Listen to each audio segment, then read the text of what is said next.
Pile Show. I am your host, as always, Kiryoku Writes, along with my fantastic co-host, Tony. Tony, how have you been lately? Oh my god, I am still trying to get over this dang old cough. You've had it for 3 weeks now? Oh my god. It's like last night I was editing the episode, or the third episode, and I had to cut out all the stupid little hacks and coughs all over the place, and it was so annoying. And then I got to thinking about the fact that it's been 3 weeks and I've been sitting with the same cough. Man, that is bad. I hope that gets out of your system soon, man. God, I hope so. I'm just anything to get it done sooner. I'm drinking nothing but lemon and honey every night when I get home. I personally can't do that myself. I drink water and only water for health reasons. So anything else just tastes weird to me at this point. Not even the soft, soothing taste of a LaCroix. What's that? A LaCroix, sparkling water. Oh, seltzer water. I've never actually tried seltzer water. Maybe I'll have to try that. They're $1 for a 16-ounce bottle. You can just go pick up a LaCroix for nothing. Damn, I'll have to give that a shot, man. Yeah, just give it a shot. And I don't want to know about health reasons, but if it works, it works. And there, you can have some flavored water. Oh, the health reasons are nothing. I don't have a fucking disease. I'm just trying to lose weight. That's all. Yeah, well, actually, that's not that bad of an idea. One of the things that I've been cutting out lately has been carbs, and Lord knows that's been helping. Nice. But it does get the ire of people. It's like, ugh, what are you on, keto or something? And I'm like, no, I just don't want to eat 2 slices of gas station pizza every morning. It's Definitely. it's nothing crazy. Speaking of food, I had the culinary experience, not of a lifetime, but of my lifetime in my short 22 years of life on Earth. I went to New York City, and I had the best pizza you could ever imagine. And I had the most amazing chicken sandwich at the Hard Rock Cafe in Times Square. Absolutely fabulous. Really? Stunning. The food was amazing. I try to be vegetarian, but I did break the diet for those 3 to 4 days we were there. So I did break the diet for that, and I am not sorry I did it. I'm not sorry. I'm not sorry I broke the diet for the Hard Rock Cafe. I'm sure that they had vegetarian options, but it was well worth it. Oh, please. Anywhere that's a major tourist place has to have at least one veggie option. Yes. And the manager came over. I'm assuming he was the manager. He was dressed really well, and he was like, "How you guys doing, gentlemen? Are you okay?" He was like, he greeted us. He's very nice, very, very professional, and the whole experience was great. I loved the decor. I loved seeing all of the all the display pieces. We ate right underneath one of Slash's guitars, and on the other side of the wall there was a guitar from Ace Frehley, which I am a massive fan of Ace Frehley, a massive fan of Kiss, huge fan of those guys, love it. Slash is nothing to scoff at either. I got a couple pictures. I'll probably try to send them to you, and you can put them in here if you want, if they're high enough quality. Oh, please, yeah, definitely do that. I will, and I know I know I sent you a couple pictures of the anime cars. I can resend them if I have to. But at the actual convention. Tell us about that. Yeah. Well, the reason I was in New York was because I was actually vending at Anime NYC, and it was an amazing experience. I think they had around 50,000 attendees this year. I haven't seen the real number, but I'm just going to assume that's where it was. And I have to say, it was a hell of an experience. It was great. Sponsored by Crunchyroll. Those guys are great. And it was a great con. I unfortunately I didn't really get to experience everything. I didn't get to experience everything the convention itself had to offer, because I was practically, chained to the booth the entire time. Because I was the guy that was stationed out front. Make sure that everybody, that asked me how much this was, because we had product. We had Gridwall. We had a Gridwall set up. And we had product like bags and throw blankets hanging off of our grid wall, in the aisle where everybody walks by. So I was supposed to answer the questions, how much is this? That's $30, that's $45, that's $50, whatever. And of course, I also had to make sure that nobody would steal anything off the grid wall. It's sad, but it's a thing. Yeah, that's always it. As much as everyone's like, yeah, we're all family here. No, there's still some assholes in the con scene. Oh no, my phone went off. Let me mute that. Oh no! Stop it! Where's Do Not Disturb? There we go. We'll mute that. D&D. Yeah, it was great though. The cosplay was on point. Cosplay was on point this year. Loved it. Jeez Louise, how come you didn't send me any of those pictures? I have them. I will send them to you. Well, all you sent me was a bunch of cars, and I'm like... That's because I have close to 20 pictures, and I didn't want to blow up your notifications. Well, jeez, man.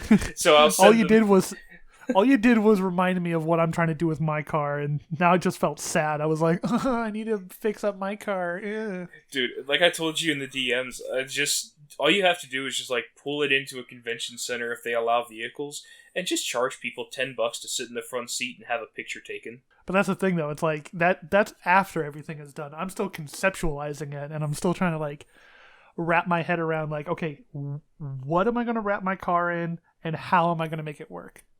That's what I'm trying to figure out. Yeah, I could only imagine the cost of a mural. Oh my god. Ugh, I can only imagine car wrap. the cost. Car wrap or whatever it is. Yeah, I could custom different thing, whatever. I mean, I'm pretty sure it's a little bit less expensive if you wanted to just wrap it all in one color. But these detailed anime pinup wraps, I gotta believe are pretty dang expensive. I don't know. I mean, I'm not gonna walk up to the guys and be like, how much did you charge you? Or how much did they charge you for this? Whatever. I don't know. I saw the cars, since I was a vendor, I was there, during setup and during takedown, which was my only opportunities to see those cars in full view, because I wish I would have caught it on video. They did a rope drop at the opening of the vendor hall. Ugh. The herd of people was insane. The security did the rope drop, and they literally had to split. They would drop the rope in the center, and I saw the guy in the center, he had to sprint to, either side, otherwise he would have gotten fucking crushed, probably, because there was so many people there. Did you heard them coming? Aha. We were actually right next to the entrance, so we definitely heard them. We didn't, sell a fuck ton of stuff. We sold a fair amount of things. It was our first con, and, it was kind of an experimental thing for us, Did you guys at least break even? Did you yes. get anywhere close? Yes, good. We did break even. We did, actually, we did break even. We did do pretty well. I don't want to say all the details because it's not my company. It wasn't my personal booth, so it's I don't know what I'm allowed to say. What we made, whatever. I'm not going to say that. No, obviously. All I really care about whenever I talk to my vending buddies is always okay, did it go well for you? Did you beat the game there, son? Did you fight? Did you kill all the demons there, kid? I just want to know. It's did it work out? Did it go well? And it's if you made your money back, great. That's everyone's goal. Yeah, I definitely can say that yes, we did break even, and yeah, we did make a little bit. So that was definitely nice. That means everybody goes home with a little something, and it was really nice. Nice. It was really great. I'm not gonna lie, I was when you were telling me that you were going off to go vend for at this con, I was oh, you're going to New York, eh? No, you're gonna be going to an anime con, eh? Huh? And you need help setting up that booth? You need another person that you can pay travel to go help you vend? Yeah? Why didn't you tell me? I would have brought you. I don't know. It was so very short, last minute. I was no, they probably don't need extra help and whatnot. And I'd probably, I don't know. I will admit, we were actually overcrowded. I will admit that. Because we actually had 5 people. So how big was your booth space? We were lucky to get a double. Meaning? So, it's pretty much the same size of a booth at one of the Brony conventions. So 10 by 10 would be. Let's say 10 by 10. So we were lucky to get a double booth, and so that was, I'm just gonna say 20 by 20, whatever, or 20 by 10, probably. Yeah, 20 by 10. Yeah, it's 20 long, 10 wide, whatever. or vice whatever. I'm not 20 wide, 10 deep. That's it. Sorry, I have dyscalculia. I'm sorry. I suck at math royally. Anyway, while I enjoy the number game and all of its delights, we need you. We need you for that. So it was great. You know, I loved it. The food was stellar. The hotel was meh, but we weren't staying in the city itself. We were actually on the New Jersey side. Ew! Why? Money. Oh God, no! New York is expensive. I spent $35 at a Burger King, for crying out loud. Ew, gross. I spent me and my buddy were there, and we were like, okay, well, before we Uber back to the hotel. And we didn't want to take the train because we're like, I don't feel like taking the metro, you know. It's like, it pretty much costs the exact same amount of money to take the metro all the way back versus how much we would pay at Uber. It was like $10 more for an Uber, so we just didn't want to deal with the stress of the metro. So, and me and my buddy were like, well, before we Uber back, let's get some food. And I didn't feel like paying $50 for 2 sandwiches at the Hard Rock Cafe again on Times Square. Uh-huh. So we were like, let's just go to Burger King. It's fast, it's cheap, whatever. So we went to BK and it was like $35 fucking. I'm like, holy shit. I don't know. So it was no big deal though. But the city itself was great, and I even tried some of that the New York street food, and it was really good too. God, I think I would go just for the food alone. Yes, it was. Well, it's expensive. I spent $22 at a food cart for like 2 hot dogs and a chicken kebab, but the food was actually quite worth it. And Steak and Shake, oh my god, or Shake Shack, oof, amazing. Shake Shack is great. Hey, now you're talking to a West Coast kid over here. You don't talk that blasphemy about Shake Shack. Shake Shack is good. Hey, they even had one of... We ride or die with In-N-Out. We ride or die. It's In-N-Out or nothing, fool. Come on. Actually, the first experience I had with Shake Shack was actually in Baltimore. Believe it or not. Yeah. It was in Baltimore, and it was at BronyCon. Oh, yeah. It's just up the road, over just not quite to the Walgreens pharmacy. Yeah. Yeah. We actually had to stop at the Walgreens pharmacy, me and the guy I was vending with, because he has like diabetes, so he had to get some insulin and stuff. Diabetes. Yeah. Well, I don't you know I'm partnered with Wolford Brimley? You know. I want to remember that I got diabetes. Those commercials bring me nostalgia because I remember as a kid, so good. I remember as a kid just sitting there like in front of my grandparents' TV, and they'd be watching like all these old shows, and all of a sudden here comes Wolford Brimley. Hi, I have diabetes. I've got diabetes. Oh my god, so good. Yeah, nostalgia. Weird thing to have nostalgia about, but fuck it. Weird things to have nostalgia about / still make jokes about it with my friends is the idea of it's like, man, today is a hot one. Tomorrow's going to be hotter. Hotter? I thought you were going to call Sears to get their AC install. I'll call later. You call now. I'll call now. Tomorrow's supposed to be hotter. Another scorcher. And now the company's going under. Yeah, brick and mortar is...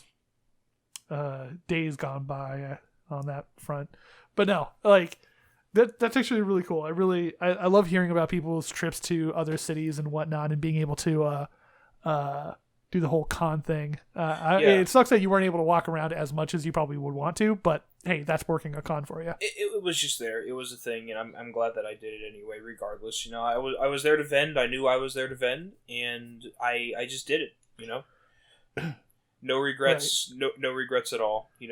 Like I said, the hotel was meh because we weren't on the New Jersey, not the New York side, but that's all right. The hotel, they just weren't very fucking good, man. Like we had, I'm not gonna say the name, because I don't want to have them be like, oh my god, even though nobody pays attention to me, but that's okay. All 3 views we've had so far. I was checking out the channel before we started recording, and I saw that our first episode has like 18 views, so it's not bad. Oh, does it now? It do. Because I looked the other night after I uploaded finally episode 2, and it was at like 2 views, and I'm like, yep, did better than I thought it would. Well, I see like episode 2 has like 6 views now, and I'm like, you know what? Whatever. That's doing better than that's doing better than like a lot of previous stuff I've tried to do on YouTube. So I can't really sit here and complain about it. So I'm happy with this, you know. Because it's one of those things that it'll start slow, but then we'll look back at it, and at some point it'll have 1,000 views, and we're like, remember when we joked about it only having 2? Oh, those were the days. Can't wait for that. Yeah, it was all great though, and you know, like I said, cosplay on point. Those cars amazing, and we were vending like right next to these other guys. They were really cool too. They were really cool guys. They've been doing cons for probably just as long as my guys were, and they were really great. Yeah. Yeah. Like I said, the hotel wasn't very good. They went like 2 days straight without cleaning our room. Yeah. Because here's the thing, they made the beds and they replaced the towels, but all of our garbage was still there. Granted, I probably didn't leave them a very good gift the second night. I don't want to know. Too much of the sauce is all I'm gonna say. I don't. Anyway, so since you were stuck in the vendor hall, was there anything like there that you actually were still able to see? Because like half the reason I like going to cons is because I'm friends with a lot of artists and whatnot. So was there any like fun things that you saw? Anybody selling like funny body pillows or like funny art or anything? I don't really know. I will say though, the guys across from us actually did have a dedicated hentai section, which was really fun. Nice. They literally had a neon sign, like in their stand. They had like this little area. They use grid wall just like us, so they made their own little grid wall room with like black curtains around the inside of it, and a neon sign that they plugged in saying hentai with an arrow pointing inside. And I went inside and I checked it out. Just what you'd expect, anime tits, whatever. But it was still great, and there were several fun things. Not only were we right next to the entrance, we were only one aisle over. Actually, no, on the other side of our aisle was the autograph lines. So we basically had people everywhere, which was really good for us. And I guess, yeah, I mean, being right next to the, or in close proximity to the autograph lines means that that's going to be a lot of people that are sitting there waiting in the line, and they may, like, look over at your booth and be like, hey, what's that? Hey, that's kind of cool. Or, like, they've been stuck there for so long, they're almost like, at this point, they have to buy something, because it's like, well, I'm here, so... Yeah. It's kind of, like, grown on me, and I'm like, well, I really like this thing now. It's almost Stockholm at that point. Yeah, and I saw, like, karaoke. There was a booth for like anime karaoke that was really good, and like Good Smile Company was there. I didn't hear about them until the con, but apparently they're okay. Yeah, I've heard of Good Smile Company. A buddy of mine actually is into a lot of figurine collecting and whatnot. He's total weeb. Nice. And he's like, yeah, Anthony, if you ever want to buy one, you should totally check out like the Good Smile Company. And I'm like, all right. And then I went on their website, and I'm just impossible to actually find anything that I will want to buy. Like, I'm incredibly picky, but it looked like a really good store, for those who are into that sort of thing. Yeah, and I will say, though, we actually, our specialty this year was, like, anime bags and throw blankets, stuff like that. That was our main attraction, and that was what we sold. And we did have, like, a couple of body pillows. We sold a handful of them, and we did have a crap ton of figurines at the booth. But the problem with that was the competition for figurines at that convention was extreme. It was cutthroat. Because almost every single booth had not only the exact same figurines we were selling, but a whole other library of figurines. Like, there were booths that were dedicated solely to figurines, obviously. And, I was just sitting there like, unfortunately our figurines didn't sell very well, and I'm just sitting there thinking to myself, well, obviously they didn't, because look at this competition, it's insane. You know? I mean, if you have 14 of the people that are selling the exact same thing, well, guess what? Who's got it for the less? They're getting the sale. Yeah, definitely. And you don't even want to begin to get into like a price war or whatever, where you're just No.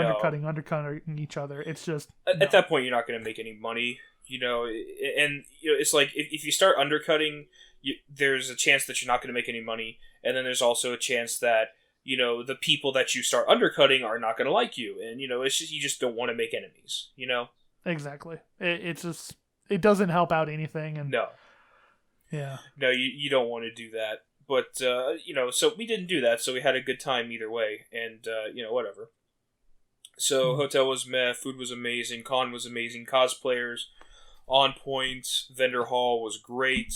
I met. I actually asked one of the artists out. I didn't even know she was an artist. I don't even know who she was. Unfortunately, I never got her name.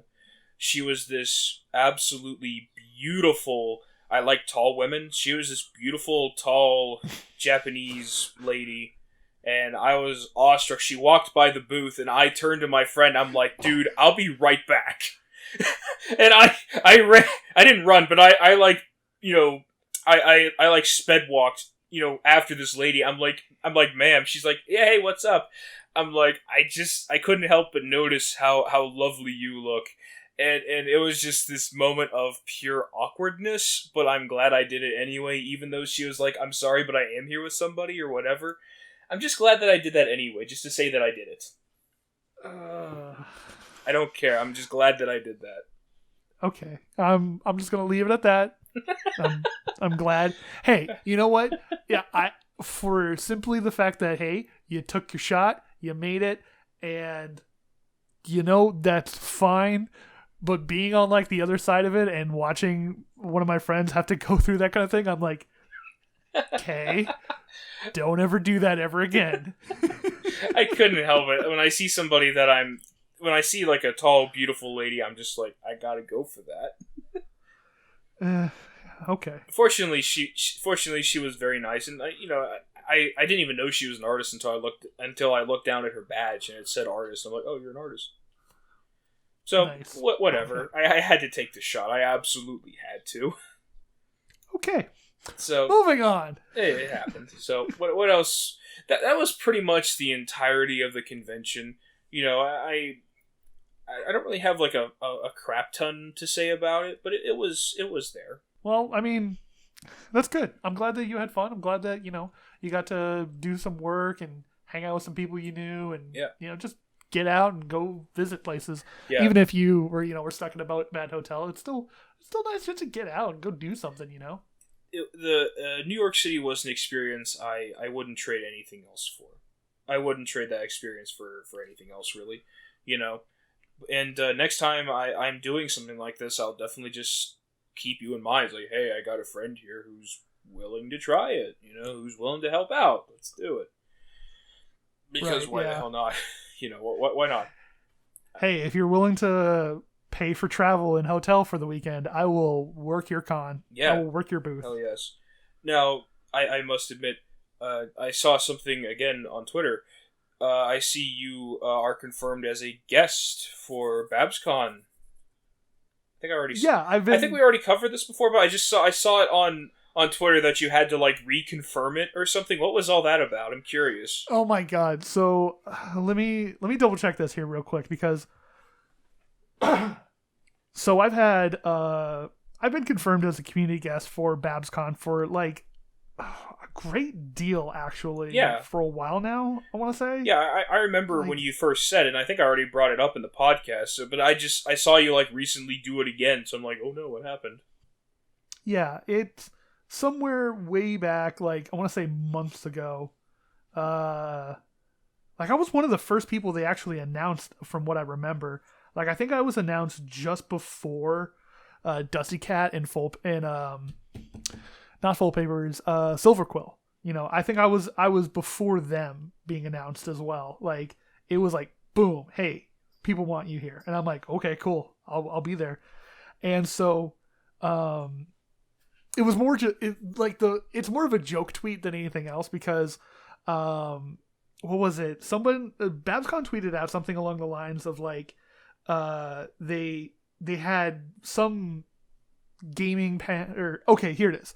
Less than 6 hours left. Save on the fun and all the madness. All the parties and concerts and gaming and panels and vendors and guests, both community and of honor, we can bring you. Don't miss it. Use Use code Black Friday for 15% off any regular badge or upgrade.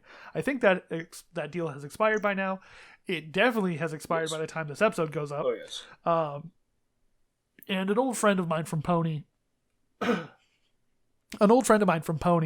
Araxnus, tweeted back at them saying, "You had me at parties." I responded back to him saying, "They had me at people like you." He's like, he then comes back with mild confusion. Like, literally, that's exactly what he says. Right. And then I'm like, because they told me, people like you, please come to our con. And he's like, what? So, like, he also says, 3 hours later, I'm reading this again, and now understanding this tweet. BabsCon had said, people like you, and invited you as a community guest. And I'm like, yes, Araxnus, that's what I'm saying here. So then I, like, barely anybody had mentioned anything about it, and I feel like, I do feel a little swept under the rug, and not a lot of people care, and I'm not even blaming them. Like, EuroC Sucks hasn't been a thing in almost 3 or 4 years now, and I don't blame them. I was a medium-sized fish even at that time, but it's one of those things that I'm like, yes, I'm here. I am on the bottom row of their community guest page, or guest of honor section. I am a community guest, guys. I can prove it.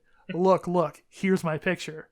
And that's kind of like the like joke in the matter. It's like, I am real, guys. Really, I'm a community guest, guys. Don't forget about me. And everyone's just like, it looks like a prison photo. And I'm like, okay, yes, I get it. It looks like a prison photo. We've been over this. But most of those comments are all just me, all just my, internet friends razzing me. Hey, whatever. I'm glad that you are going to go, though. I hope you have a great time there. Yeah, I mean, I have fun at Babs. I only go to Babs mostly for my friends that are there. Admittedly, nothing against Babs, but it's not the panels that bring me there. It's not really the guests of honor that bring me there, or the guests of honor don't really get me there or anything like that. It's just like, no, I go because I know friends there. I know people who are going to be there, who are, going to be walking around with me, going to be like seeing things, going to be partying and whatnot. So it's like, okay, yeah, why not? Well, yeah, man. I mean, do you think you'll be part of any panels or anything? Oh yeah, I have one panel at least confirmed, ready to go. Yay. I have a second panel that oh crap. What? Yeah, that's right. I got to prep for that panel too. Okay, so I technically have another panel that I submitted, but I don't know if it's been accepted yet or not. So I don't know if I should plan for it or not. And I'm still like conceptualizing how to pull off that panel. Was it called the Maybe Pile Live or something? Just kidding. No, unfortunately, I don't believe that I could do this panel, this podcast all by myself. Yeah, it would just be a lot of rambling and a lot of me arguing with dead air. I'm just kidding. It's if you were there, yeah, totally, let's do it. If I had the additional funding, I would absolutely love to fly out, but I just don't have that cash at the moment. So, unfortunately, this is going to be a solo Tony adventure. Hey, this solo Tony and his massive pony entourage that just... Who am I kidding? It's just me. Solo Tony from Kiryoku, that is. Solo Tony. Sounds like a weird name for some type of show, Solo Tony. I don't know. Sounds like a Portland indie band. All right, next to the stage we have the music styles of Solo Tony. I hate everyone. Thank you. It's good to be here. I'm going to bring it back old school and take it to some nice, soft, acoustic, early Kurt Cobain. All right, ready? Here we go. Just acoustic tambourine noises. Yeah, exactly. Anyway, so yeah, I just saw that on Twitter. I just wanted to bring it up and see what the heck that was all about. But yeah, I hope you have like an amazing time with your friends, and I hope the panels do really well. Can you give the viewers like anything on what the panels are going to be about, or do you have to keep that on the down low? I don't have to keep it on the down low. I don't want to sort of go too much into the second panel because obviously I don't want to like get people excited for a panel that may not get accepted. I don't know. Right. I mean, it seems basic and easy in concept, the secondary panel, but it just hasn't been confirmed, so whatever. But the one panel that I'm almost guaranteed to have that kind of is half the reason they want me to go. Well, they want me to go because I'm a known face in the community, and the panel is just a way that people who want to go because of me can interact with me. So that way, there's that.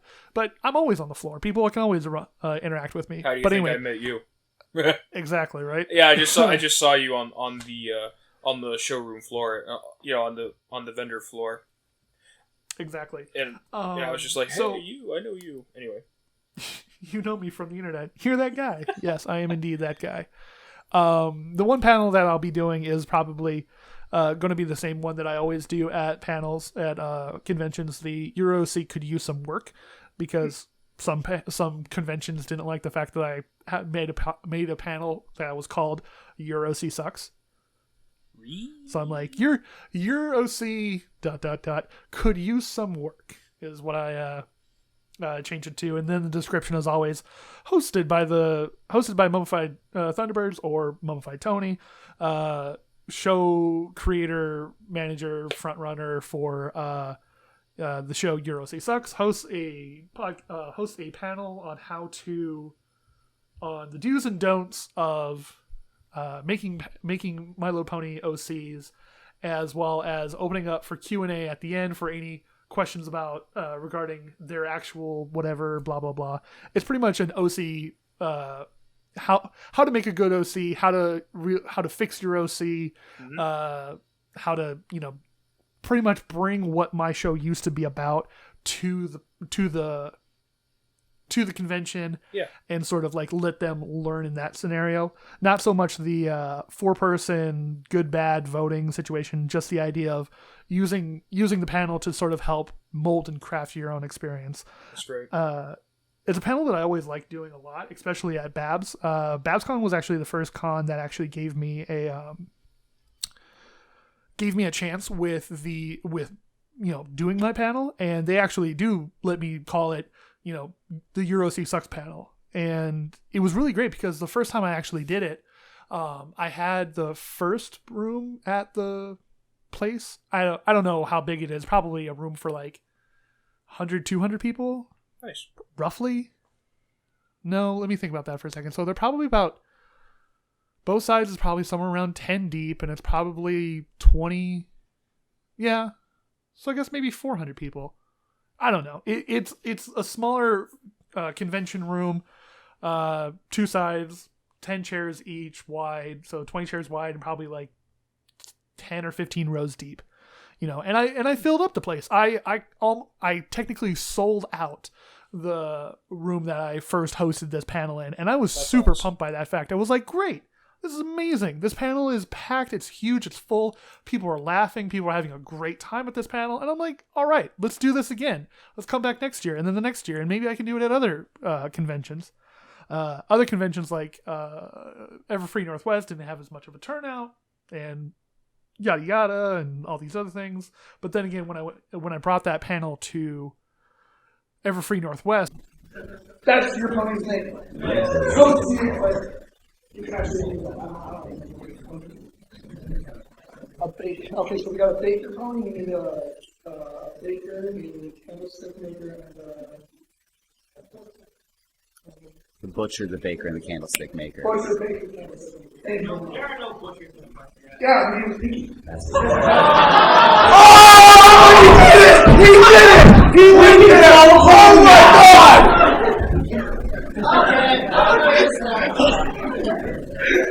How much caffeine was in that soda? It's only my second Baja Blast, okay? it was at like 7 o'clock in the morning, Sunday morning, and I'm like, ugh, way to give me the nothing time. Ooh, ouch. Jokingly, not actually salty. I'm just being silly about it.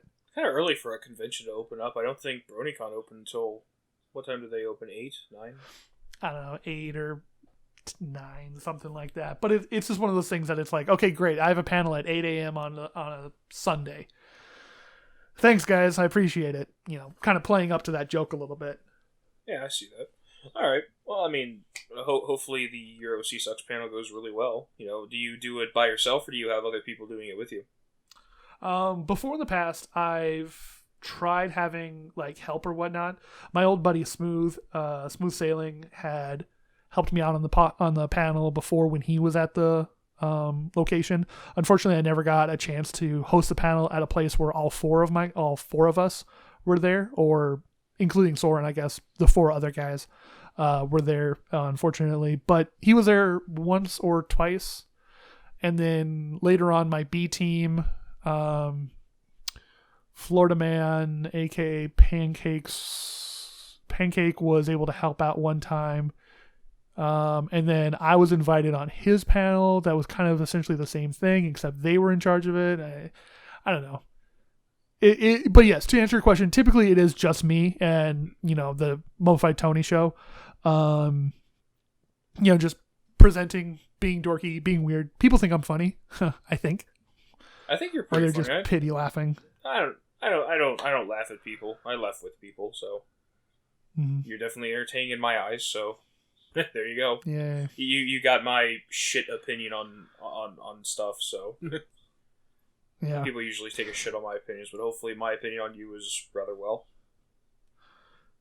And it's just one of those things that's like, okay, well, let's try to do our best in this one, and hopefully people enjoy it enough to, I don't know. There's almost nothing that I can gain from hosting this panel now. This entire con is kind of like pointless, seeing as though not the con itself. My involvement with the con is almost pointless because I'm not necessarily trying to build myself within the pony community exclusively nowadays. And the main reason I'm going is because of my popularity in a podcast that I'm no longer doing. And I don't know, maybe I just don't know. It's a tumultuous time in my life and what I'm doing with my outward entertainment and whatnot. I mean, I appreciate that I'm doing this, and it's just, I still have those feelings where it's like, I fucked over that podcast and I like ruined my relationship with those people, and it's just, I don't see, I mean, obviously I was never involved in any capacity with Yox or anything like that. Excuse me. I was never involved in any capacity with that, but I am almost positive that you had. I don't believe that you would have single-handedly fucked over anything like that. I don't think so. Given my outside view looking in, I don't think so. And I don't expect this podcast to get hundreds of thousands of views every single time we upload anywhere. But I will definitely say that I have a metric fuckload of stuff in the pipeline, and I definitely will want and need your help with a lot of that stuff. I will require your voice, your input, so don't think that you're don't think that your outward entertainment is, going down the drain, because I'm definitely going to require your services. Yeah, and I definitely want to be in a position where I can like start offering myself as sort of hench lackey to maybe if I can't bring myself to get off my ass and work on my own projects, maybe I can be some semblance of hope to help other people in their projects, helping you edit this podcast and be your co-host and do that. And if you need me to voice anything, I'll put my microphone in the closet and try to do as best as I can. Yeah, and like I said, if you're available, and if we do any more conventions, I'll definitely keep you in mind for that as well. Yeah. You see, so don't think that you're out in the middle of nowhere. Don't think that you're out on your ass. That's a better way to put it. Don't think that you're out in the cold. So I definitely won't let that happen. Well, for crying out loud, I live like a mile away from the open desert. I got dust storms rolling out here. I feel like I'm on the edge of nowhere there, bud. And I live in the middle of the fucking forest. Yeah. Anyway, enough of my contextual dread, I think I will call it. It's not necessarily an existential dread, but it's more of a dread of the content creep that always is lingering inside of me. Be like, you need to make something. You need to be growing your presence on the internet. Yeah, what are you doing? And I'm like, shut up, you. Just, So enough about that. Let's move on to other things. Just keep on rolling is my final word on that. Keep moving forward. Indeed. So, what else is going on? I told you pretty much all I could possibly tell you about New York. Well, let's see. So that was the weekend or so after episode 3. I didn't really have much going on during the whole off period.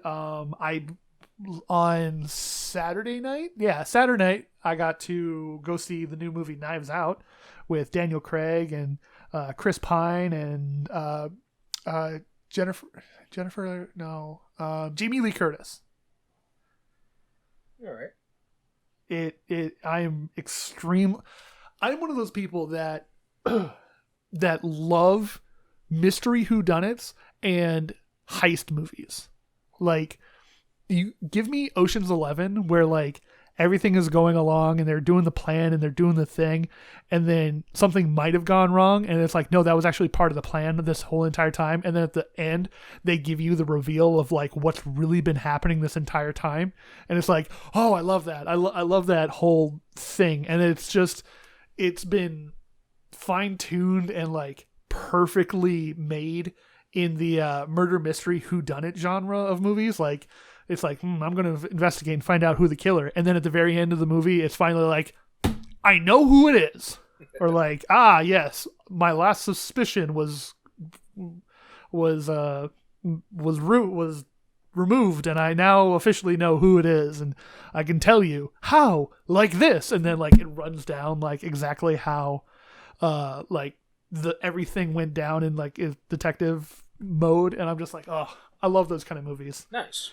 That's awesome. And then the fact that there's a new one of those out, but also the fact that it stars Daniel Craig and, like I said, Chris Evans. Chris Evans. There'll be a comment in there probably if I got that Chris wrong. Anyway, one of the Chris's, Captain America and Jamie Lee Curtis is in it as well, and I'm just like, oof, this I can get behind. I can really.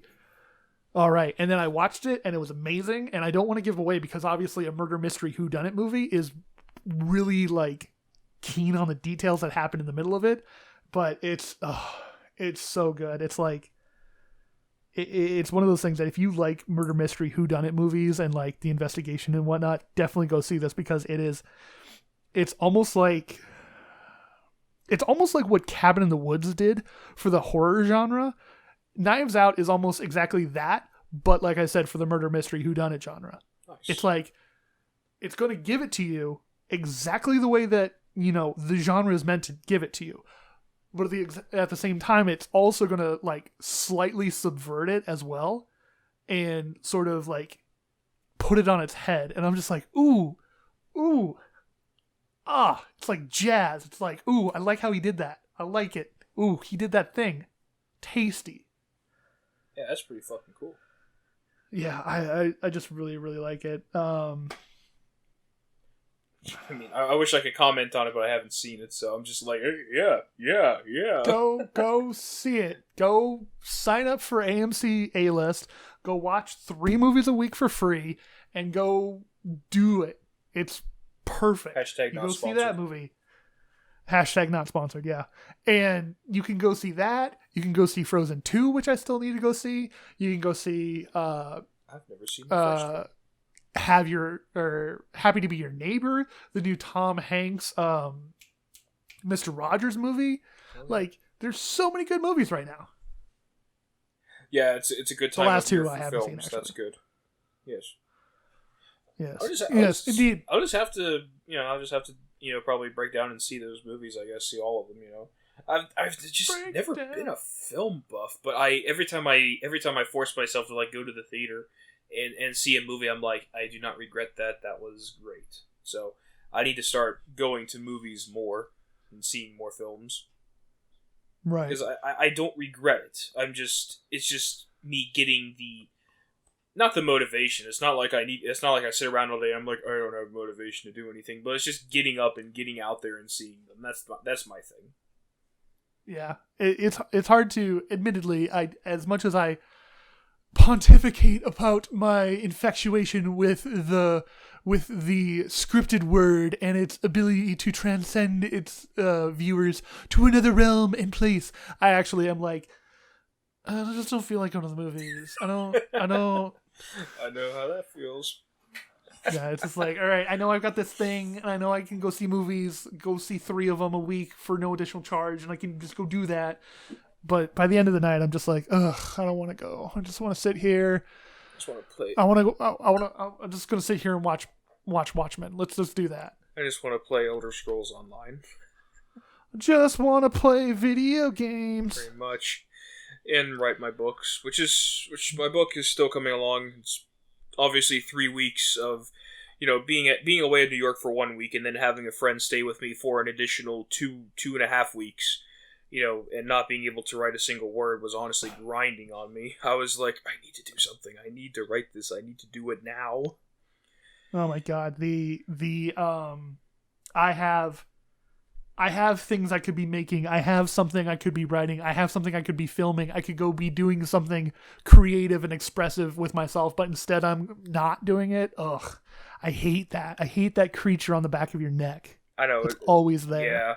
Yeah. It's just like, And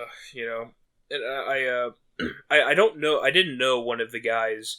Actually, a few of the guys. We like I said, we have 5 people on our crew. Working the stand and driving and so on and so forth. For the product and stuff, the van. And I didn't know one of them very well. I met him once before. He's a great guy. And I started talking to him a little bit, and I told him, I said, oh yeah, I write, because the subject came up or whatever. And he's like, how come I never see your stuff? And I was just like, well, I was like, yeah, you probably would if I would actually write it down more. If I had time to write it, you would probably see it somewhere. Online, somewhere. Yeah, about that. I mean, it's coming along. It's being made. Yeah, that's pretty much what I do with all my projects. Every time somebody asks for a status update, voice actress asks for a status update, it's being made. Animator wants an update on the book, it's being made. Friend asks for an update, it's in the works. Family wants to know how the animation's doing, it's coming. Just at a way later date than expected, again, for the 6th time. Yeah. But these things happen. It takes a long time to get your shit out there. Holy shit. Oh my god. Not only that, but it's like, there's like 3 different video projects I have that would be insanely easy to just go out and film. Just go out and film this idea I have. Just do it. But to get the people together, to put aside like 2 hours on a weekend to make sure that I've got everything like lined up correctly for this, one of which is like a dumb little idea I have that all I need to do is just go to a baseball park. That's all I need to do. I just need to go to a baseball park, bring 3 of my buddies, and get a couple of props. I'm done. All that, and then it's all in the edit. That's all I've got to do. And then, but like to actually get the cojones up to actually be like, hey guys, do you want to help me film this thing? I did that once and it felt so awkward. There was a what was it? It was a con announcement video. I know we're going back to cons again, and I know this is going to be just the con episode, but there was a convention announcement vlog or video that I made where I was announcing that, hey, I'm going to be at this thing. And it was a little bit higher production value on it. I actually had some people helping me hold the camera, throw a bucket and whatnot. And it's like just asking or putting this thing out on Facebook, be like, hey, I'm filming a thing. Does anybody want to come help? I was just like, what am I doing? I don't, asking for help, asking for actors. Like it just felt so like weird. And I like was so awkward about it. I'm like, what am I doing? I definitely understand what you mean by, feeling awkward and stuff. I actually had a project like that, similar to that in high school, where I had to film something. And it was really hard to find, especially when you're an awkward fat kid in high school, it's really hard to find people willing to, help you film things. And of course, a few years later down the line, like 2 years ago, 2.5 years ago, I've hence graduated in college and all that stuff, and I'm trying to get this animation off the ground, and you would not believe how difficult it was to find like the VAs, and we tried to at one point when we were they auditioned, they passed, I gave them the okay and all that, and when I tried to get all of them together, my original idea was, okay, I'll get them all in this big recording session. There's only 4 of them. Me, my animator, who's also basically my right-hand man at this point, and me, him, if he's available, and all these VAs, we'll just do a table read. We'll do a table read, right? Mm-hmm. Over Discord. I did that once. Yeah, like just do all this, via Discord, and it'll be great. We'll get all the lines done, and there you go. But after literally, it might have been over a month, and we were trying to do this, and it just wasn't happening. It's so I definitely feel your pain where it's like trying to get people together in one place to do something. It's so not only is it so awkward at points, but it's so hard to get everybody to fit in one place. Yeah, and I guess it's just one of those things that you could. I got nothing. Well, I would say don't feel awkward. I would say don't feel awkward when asking for people to do something for a video. Yeah, and I get it. Yeah, I won't. I'll try not to. Well, I mean, there's no reason to, because if they're actually your friends, they probably know that you're a person who does a lot of stuff in front of a camera or behind a microphone, so they should already, this is just my opinion, but they should probably expect a certain degree of stuff like this from you. You'll occasionally need help with a project or something. And by the way, that table read never actually happened. We had to do the VAs individually on their time schedules. Ugh. Because when your VAs are from 3 separate countries, it's hard to work, because I got one from Australia, one from the UK, I think, which is also where Lucas is from, and then you have I think 1 or 2 of them. I think 2 of them are from the States. Right. I think one of them is from the UK. I'm pretty sure one of them is from the UK. I think. I don't know. I don't even remember where the hell they're from. All I know is one of them's from Australia, and she was definitely the hardest to get a hold of. Like, yeesh. Of course, no fault. None of it, it's no fault of theirs. They're just trying to work their schedules around mine, and I'm trying to work mine around theirs, and it just didn't work out. Yeah, the few times that I've actually had to do do some VA work for projects, was I actually was like, no, I actually didn't. I don't think I've ever actually talked to one-on-one anybody else on the team other than the person who was sort of voice directing me, and I only spoke with them because, I was actually friends with them at that time. And it was like, okay, if it wasn't for the fact that like I had that one connection, I would have been cut off from like literally everybody on the entire thing. Nobody ever asked me to be like on a panel or a podcast or anything like that. Oh wait, scratch that. There was one panel, but she didn't let me say 2 words. And every time I tried to open my mouth, she was like, shush. I'm like, all right, fine, be that way then. But it's just like, oh, well, all right. I never got to actually interact with pretty much anybody. So it was like, all right. I guess in this modern day and age of like internet created content, you kind of got to learn that you're probably, unless it's for a podcast or you're one-on-one and interviewing another person, it probably just isn't going to happen. Thankfully, it's not that way on my project, because we have our own Discord server. Nice. For that particular project. So if the VAs want to talk, go into the VA chat, talk. If you want to update, just message me. I'll update you. Whatever. It's just, we try to keep it as close, as close knit as possible, because I don't want anybody to feel isolated. And thankfully the VAs are extremely understanding, very, very nice, and very professional and very talented. Obviously, please.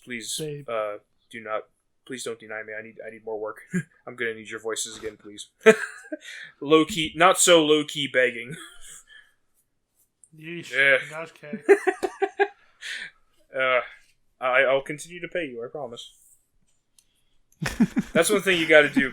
Pay your fucking artists. VAs, artists, whatever. Make sure you pay these people. Right. Of course. So, so a buddy of mine who shall remain nameless, because I don't want to get anybody's name involved, and I don't want anybody to be like, oh, he's shaming me or something like that. Even though the person's name was hidden, I guess he got featured on this Twitter account called For Exposure, which is where I guess artists basically get a chance to vent and share these conversations, names hidden, so that way nobody gets, like, flamed or whatever. And right. It was basically just this weird individual asking my friend, basically, will you do an art request for me?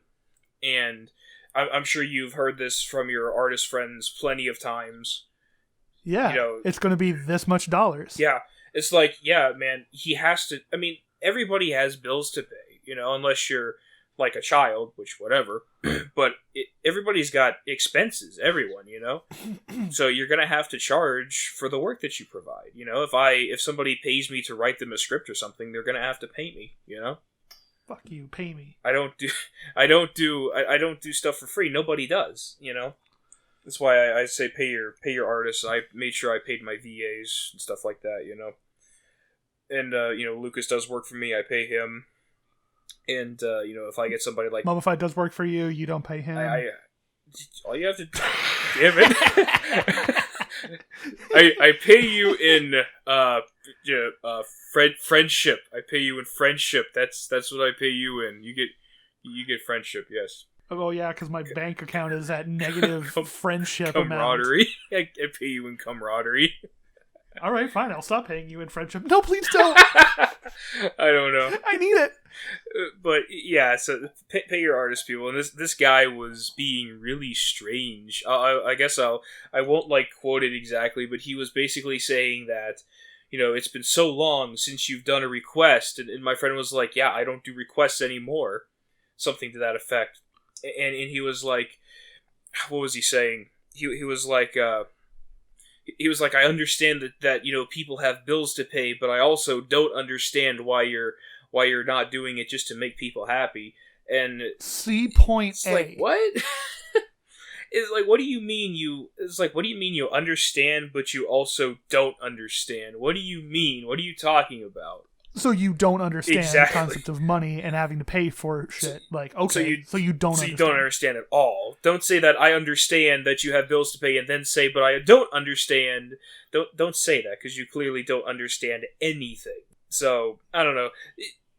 It just grinds your gears whenever you see ignorant people like that. And this friend has showed me many, many screenshots of many, many conversations over the years we've known each other. I think we've known each other for 3 or 4 years at this point, 3 years maybe. And he showed me a lot of conversations with, again, people who are nameless. And it's just insane. It's just nuts. The amount of ignorant people who are like, why should I pay you? Or why do you want money for something so simple? I was like, well, if it's so simple, then do it yourself. Yeah. If it's so easy. But it's so easy, go do it. Well, it's kind of like whenever I realize it's like whenever it's like me paying Lucas for doing my animated shorts for my show. The teaser trailer I have for my show going on, I'm paying him because he's got expenses. I got to pay the man for what he's doing. He's putting effort into this. Thank you. I got to get him money. You got to get that money. Yeah. I don't know. Pay me my money. I'm just trying not to be. I just try to make myself look the least amount of ignorant as possible. And isn't that everyone's goal in life, to just not look as ignorant as possible? Isn't that all just the great work that we're trying to put in? Not look ignorant? Don't be ignorant, dog. I don't know. I can see that I've devolved into a rambling mess at this point. We're at the hour and 22 second mark and counting on my Audacity, and I see that we are. I have devolved into this rambling mess of a person. please. Have you had to edit the first 2 episodes? It's nothing but like me going on for 15 minutes. You remember like the tirades I went on about like about Movie Pass and whatnot, or Mile 22 back in on Into the Fandom Wares or whatever.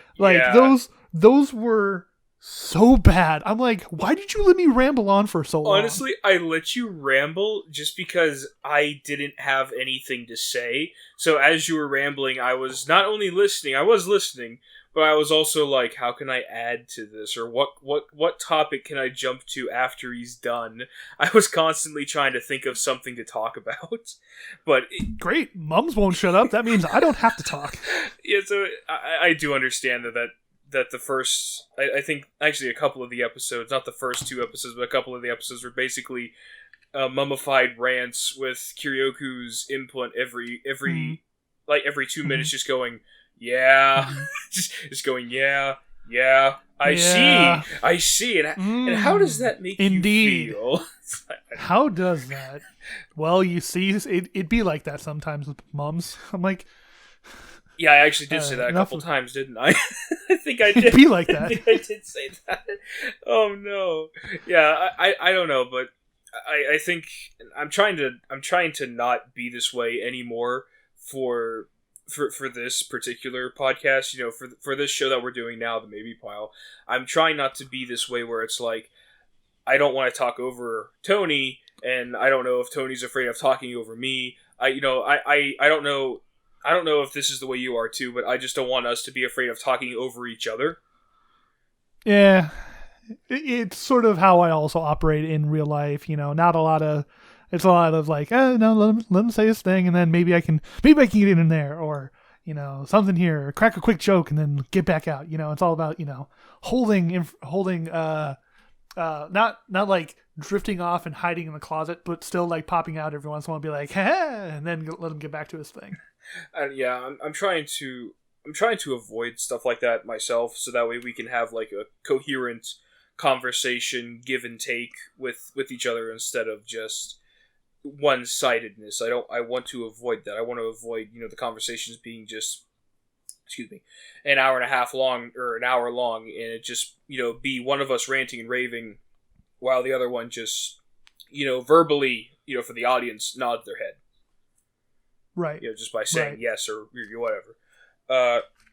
But I have to say, since we started the Maybe Pile, I just feel more relaxed. I feel more relaxed on this particular one.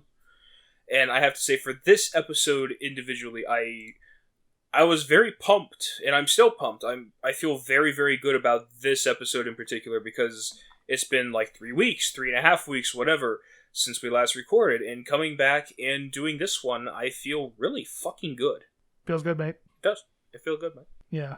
Oh, and speaking of the time of things happening while we were away, while we were gone, the first episode went up, and then also the second episode went up. Amazing. Yes. Right? But, do you happen to know a thing that we said on those 2 episodes that people should do? What's that? They should ask questions at #AskTheMaybePod. Yes, they should. So, luckily enough, we actually do have a question from back on November 24th. We had a tweet that came through that they added me directly, and I really should have included the show handle, which would have helped me find it quicker and faster. But by the way, you can reach the show at on Twitter at @MaybePilePod. Or if you want to ask questions directly, that may get it selected. I say may, but we're not getting overflooded with these questions. So really, if you ask them, we'll put it on the episode. So this person, hold on. Holding. No pronouns in profile, so I'll just say them. This person, Cecil Hops, asks, at Mummified Tony, I've been out of the loop for MLP stuff for about 2 years now. I think. When Yox ended, I've been out of the loop for MLP stuff for about 2 years now. I think when Yox ended, I just stopped following it. Has the MLP fandom ended since then? hashtag Ask the Maybe Pile. So, Kay, I'll let you kind of tackle this first. Has the MLP fandom ended? Has the MLP fandom as a whole ended? No. No, the show may have ended, but we do have, like, I think a Gen 5 coming, and, because that was Gen 4, Gen 5's on the way, and the fandom as a whole, no. I think it has, obviously a lot of people I think have up and kind of left, I think it has shrunk a little bit, honestly, in my opinion. It's kind of for the better, because I think that means a lot of the toxic people always seem like they're the first to leave. So, there are always going to be a few of those around, but I think a lot of toxic people kind of left, and now it's just a little smaller, and I think the fandom as a whole is going to be around for quite a few years to come, even if it's not as prevalent as it was, but I think it's still going to be a thing for a long time. It's still going to exist, So to answer your question, no, it's not going anywhere. Yes, it is still here. That's what I'll say. And honestly, my feelings are kind of exactly the same. The fandom's never going to be dead. It doesn't ever, disappear. Fandoms hardly ever do. Mm-hmm. On the whole, we may have a large exodus of individuals who leave the fandom or whatever, but a fandom is never truly dead until, it's dead for you. So if you feel like nobody's here and you're going to move on to something else, yeah, the fandom is dead because you are not looking at it. You are not engaging in it. So therefore, it's sort of a Schrodinger's cat situation. Well, not really. That was bad because the Schrodinger's cat is in a state of both alive and dead, and it only is revealed as such when you open the box. So I guess, never mind. Bad example. My point is, if you're not engaging in the fandom, or if you're not at least viewing the fandom, it's dead. It's dead, and it doesn't even matter to you. Yeah, you'll probably find the occasional picture on DeviantArt or something scrolling from a Twitter handle that you still follow or whatever. But, fandoms don't ever really die. They'll slow down. They'll, quiet down a little bit, but they're always still going to be there. There's one of my best friend's wives is my best friend's wife, I should say, not wives. He's not like that. My buddy's wife has really gotten into Star Trek the Animated Series, the one with Leonard Nimoy and William Shatner. And she's been like really diving into what this is and what it means to be a fan of this show, while, also digging in, and she loves fan fiction and whatnot. And there's been people writing fan fiction nonstop practically since the show's been out. This is a show that's been around for decades, and there's apparently still this, I think she said like a 72, 82-year-old lady that still is writing Kirk, Spock /fics, and it's like, great, good, this fandom still exists. Now, you're not going to have the insane, overwhelming popularity behind as probably, I don't know, you may not find in ponies or whatever, or I'm not saying Star Trek's not as popular as a pony. I mean, there's a level of fevered fandom that exists that ponies peaked at, and I believe Star Trek peaked even higher than that, and it has held on to this sort of zeitgeist, sort of common knowledge in the world, and it has sort of held on and lingered through this entire thing. And half of Star Trek's success has been just because it's been continuing on with, The Next Generation, Voyager, Deep Space Nine, the Scott Bakula show that nobody likes to talk about, spiritual, similar veins like The Orville, or any number of other like-minded Star Trek sci-fi shows that sort of herald in the same vein as these things. All the movies for Star Trek has sort of kept Star Trek in the forefront of sci-fi knowledge and popularity, while My Little Pony could almost be at that point as well, but we're not at the point, 20, 30 years on from from Friendship is Magic, so we can't sit there and say, okay, well, My Little Pony has lasted all this time, so we can't necessarily say that, we can't perform a post-mortem on a fandom if it hasn't been through its full life or whatever, and life is still there in the fandom. I completely agree. Speaking of rants and rambles for a while. Hey, whatever. I was completely willing to let you go on that one. I was just completely let you take that ball and run with it. You know more about like Star Trek and stuff. That's your area of expertise. So I was more than happy to let you pick up that ball and run with it. It's funny because I honestly don't know too much about Star Trek. Like I watched a lot of Next Generation. I think I may have seen 4 or 5 episodes of the original series only because my friend's wife was watching it while we were over at their house and she just happened to have it on, and I'm like, what the who is that? God, this show is so old, man. Kind of get that feeling. But I think most of my Star Trek knowledge mostly comes from Next Generation and Voyager. I've just never been a Trekkie. And I'm sure you're not. Like, I don't know how deep you go into the fandom to call yourself a Trekkie, but I am definitely not one, so I'm just not... I don't feel like I'm qualified to comment on anything Star Trek-wise.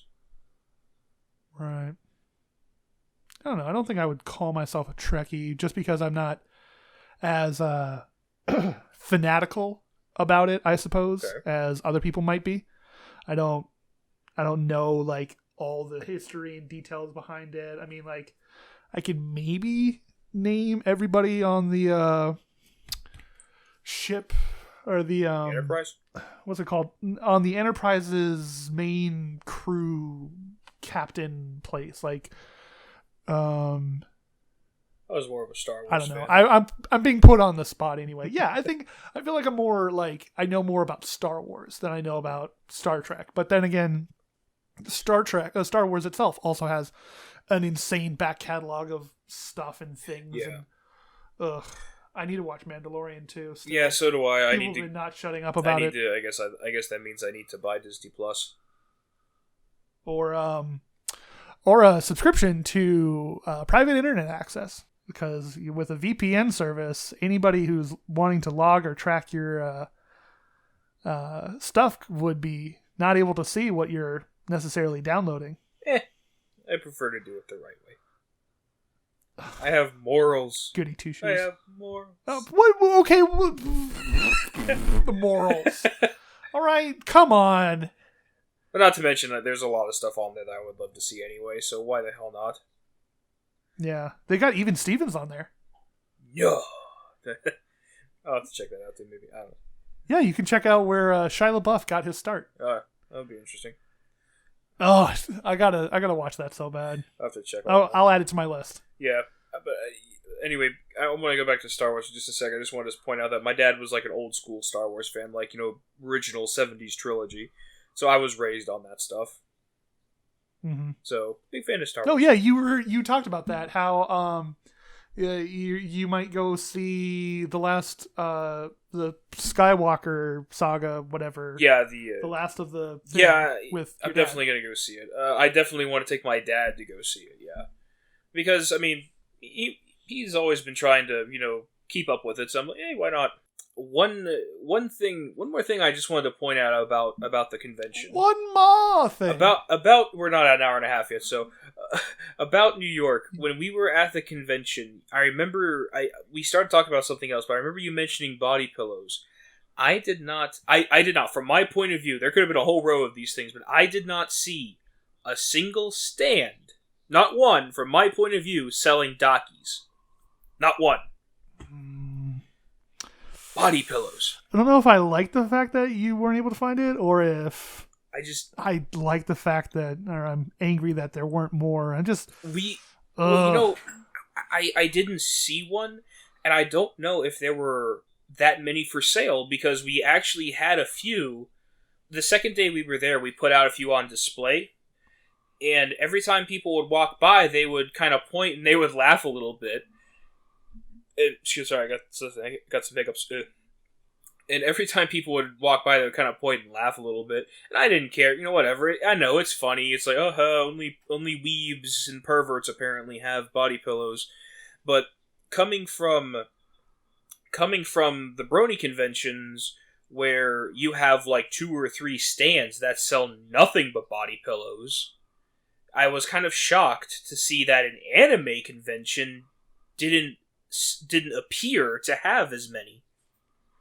That was kind of a shock to me. That was kind of a shock. Last year at Tucson Comic-Con, I actually ran into there was maybe 2, maybe 3 people that were selling body pillows, and I was like, huh, how interesting. But like the fact that New York Comic-Con didn't have any that's weird. Yeah, or at least from your perception, from your knowledge. from my limited perspective, because I did walk around Anime NYC, and I did look around a little bit, like when I was going to get food or when I was using the bathroom, I would take some time and look around, but I did not see very many stands. Actually, I didn't see any stands, from in my general area selling any. We were the only ones that I saw. Again, I'm sure that they were there somewhere, but I just didn't see any from my point of view. And every time somebody would walk by, they would be like, "Oh, look, here's the body pillows." And I'm just sitting there thinking to myself, "You really didn't see body pillows up until now? And we're the stand in the front?" Like, I've seen people, because the way our stand was set up, when the rope drop happened and everybody stampeded, they actually ran past our booth, and they would basically make this giant loop. So they would run by our booth, make a giant loop around the vendor hall, and come back out by our booth. So these people were, from my perspective, making a loop around basically the entire vendor hall, and coming out by our booth, and then exclaiming how they just now saw a body pillow. So that just kind of added to my current assumption that there weren't many or any body pillows other than ours. And unfortunately, we didn't have like our high quality stuff there. We just had body pillows as kind of like a side thing, but we did sell a few, which is nice. So it was really weird to have people say that. I just expected more. I am disappointed in the Anime NYC. I expected more body pillows, damn it. Honestly, it's like one of those things that I don't know if I'm disappointed or kind of relieved at the same time. I don't know. It was just really weird. Oh, and also I did see one Has-Been Hotel cosplay, which was nice. Very well done. So that was cool to see as well. Oh, and I also saw the other pilot, Hell of a Boss. I saw that while I was there. I think that might have dropped just a little bit before I went to the convention is when that trailer dropped, maybe? I'm not sure. Yeah. Oh yeah, we haven't even talked about that yet. Oh. I saw it. I'm just going to give it a quick rundown. I saw it, and it was good. I liked the characters, but it felt like they were trying to squeeze 30 minutes worth of material into 11 minutes. So too much information, too little time, and it felt like everything was kind of jumping all over the place. It felt like it was very jumbled for me, and I'm just going to say it's no Has-Been I would agree Hotel. with that. I would agree with the fact that, yes, you're 100% on the money with this. I constantly was thinking the entire time, oh, are we done with the boardroom scene? Yeah. Oh, wait. No, I guess we're still dealing with the boardroom. Okay. And then we moved away from the boardroom for so long.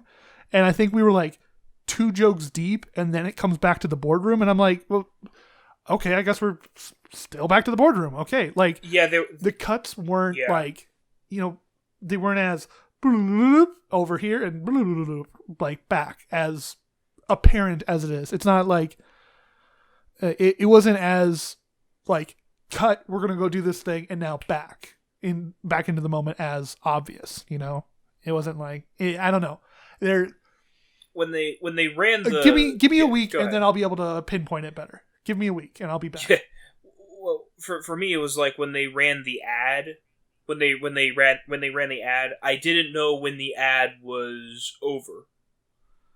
Because they had like the whole thing in there about the hospital, the kid in the hospital, and I'm like, "Oh, well clearly they don't want to put that entire the fuck is insurance?" They clearly wouldn't have that in the ad. But no, they ran the end of the ad, like, IMP at the end of the hospital thing, and I'm like, it ran for that long and you're just now finished? I don't know. It's no Has-Been Hotel, I'll say that much. I don't know. I feel like the Hell of a Boss is doing more with its content, so to speak. Like, it's presenting... They're both presenting a company that's trying to do a thing or trying to function to the best of its ability. And they're both showing that, yes, there are people here who are confident, who are trying to provide a service. There are the people who don't care necessarily, but are still a part of it. And there are the people that are almost actively working to not make it work and sort of subvert it at the same time. And I don't know. I feel like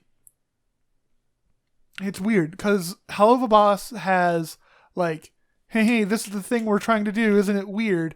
Well, it's like one thing is trying to be the thing while the other thing is trying to use the thing to push itself forward. You know what I mean? I think so, yes.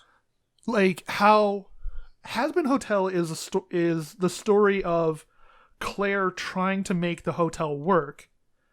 And it's like, okay, it's the training montage of trying to get to becoming Super Saiyan, and then the company of being a Super Saiyan now going out and fighting things.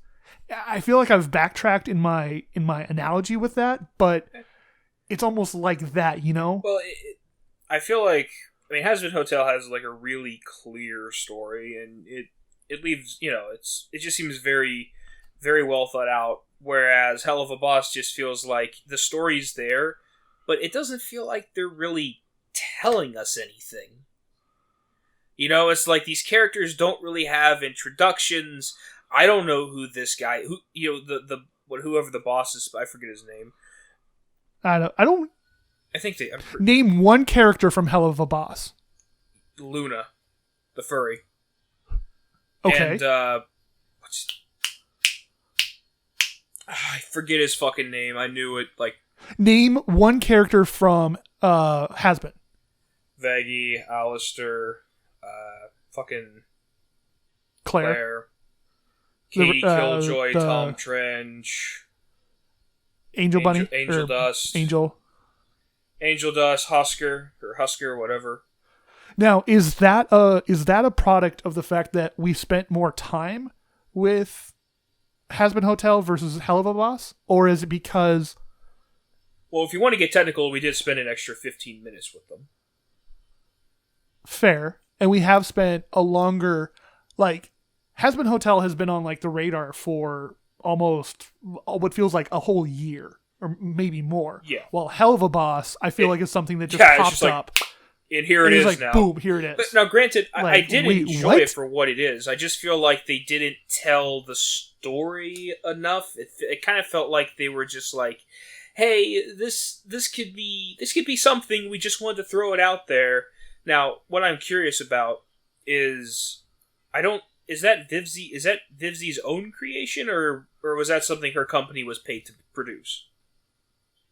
I have no idea. I have no idea about the background mechanics of VizPop Media and whatever. I'm pretty sure that if I had to take a guess, of which I don't know Vivzi or anything, I have no idea.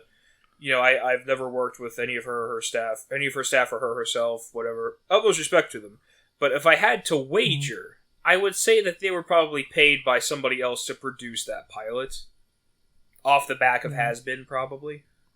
Actually, no, not off the back. That pilot clearly took a lot more than just a few months, a little while to produce. That pilot was clearly a lot of work was put into it, but I just don't think that it was a very good way of showing those characters. You know, it was just really awkward. Although I will say, I do like how it has even less boundaries than Has-Been Hotel. Like, they shot a child, and I applaud that. Like, yeah. I was so ready to cut you off and be like, that's the end of the episode, but I do like how it's a little bit more like, here's a thing, because I absolutely died laughing when he like broke his burner phone, threw in the blender, told her to drink it, and it's like, okay, great. Hey, you know that bridge outside of wherever? Yeah, go shit off of it. And I'm like, what the? That definitely got a laugh out of me. That was one of the funniest parts of the episode. I did love that. That was great. I loved it. It took me a second to get it. I was like, wait, why is he talking? Oh, to get rid of the... Okay, I gotcha. But anyway, no.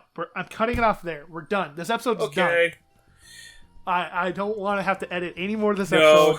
I thought it was going to be a short one at first, but we're gonna cut it off here. Otherwise, we're gonna go out on this for another 15 minutes, and we don't want that. Go ask questions at #AskTheMaybePile. Hit us up on Twitter at MaybePilePod, and then go have fun and do the stuff. Yes, do your own thing, and just don't let anybody tell you otherwise. Watch Hell of a Boss. Watch Has Been Hotel if you have not. If you haven't, what the hell is wrong with you? Watch the first 2 episodes of the Maybe Pile if you haven't. Yes. If somehow you're just jumping into the 3rd episode right now. All right. And I think with that, we are done. Tony, do you have any parting words? Bye-bye.